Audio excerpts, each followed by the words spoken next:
तमाम आराध्य पूज्य गुरुदेव के चरणों में कोटि कोटि नमोस्तु। महाराज श्री जी, हम पूज्य ग्रंथ रत्न करंडक श्रावकाचार्य जी में पढ़ते हैं गृहस्थो मोक्ष मार्गस्थो।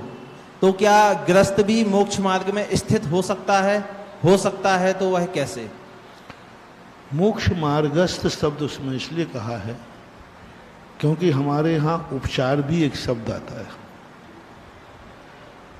जब उपचार से महावृत्ति कह सकते हैं तो उपचार से मोक्ष मार्ग भी कह सकते हैं, क्योंकि वस्तु रूप से वो मोक्ष मार्ग तो मुनि महाराज का ही होता है, क्योंकि सम्यक दर्शन ज्ञान चारित्राणी मोक्ष मार्ग है। इसकी टीका में पूज्यपाद स्वामी महाराज ने लिखा है कि तीनों जहां एक साथ प्रकट आत्मा में हो जाएं तब मोक्ष मार्ग बनता है।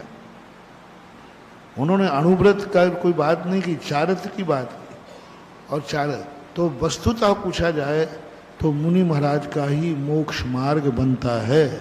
उन्होंने स्पष्ट किया, सम्यक दर्शन अकेले से मोक्ष मार्ग नहीं, सम्यक ज्ञान से नहीं, अकेले सम्यक चारित्र से नहीं, तीनों एक वचन दे करके उन्होंने एक तीनों होना चाहिए।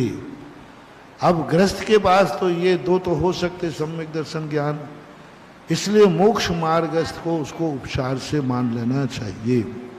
अब अन्य आचार्यों ने जब गृहस्थ को मोक्ष मार्ग की प्रथम सीढ़ी कहा, दंसन मूलो धम्मो पूज्यवर कुंदकुंद भगवान ने कहा, और भी अन्य आचार्यों ने कहा कि गृहस्थ भी सम्यक दृष्टि होते ही वह प्रथम सीढ़ी आ गए।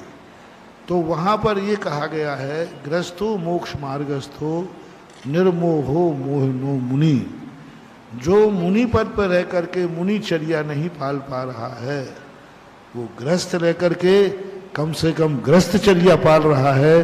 तो सपोज कीजिए एक विद्यार्थी 7वीं कक्षा में फेल हो रहा है और एक बालक 4थी कक्षा में पास हो रहा है, प्रशंसनीय कौन सा है? 7वीं वाला। 7वीं वाला एक 4थी कक्षा वाला अच्छे नंबरों से पास हुआ है और एक 7वीं कक्षा वाला फेल हो गया है, प्रशंसनीय कौन सा है? 4थी वाला जो पास 4थी कक्षा वाला पास हुआ है, 7वीं वाला फेल हुआ है।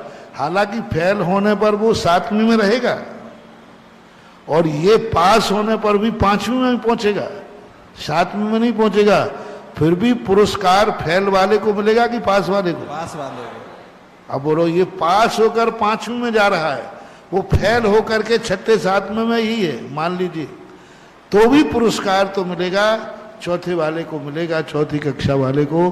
प्रशंसा इसलिए ऐसी कही गई है कि मुनि पद होकर के फेल हो रहा है और गृहस्थ अपनी क्रियाओं में निरतिचार रूप से निर्दोष पालन कर रहा है, तो वह 4थी कक्षा में पास होने के समान पुरस्कार का अधिकारी है, जो पूज्यवर समंत मध्य महाराज ने दिया है। नमोस्तु महाराज जी, नमोस्तु।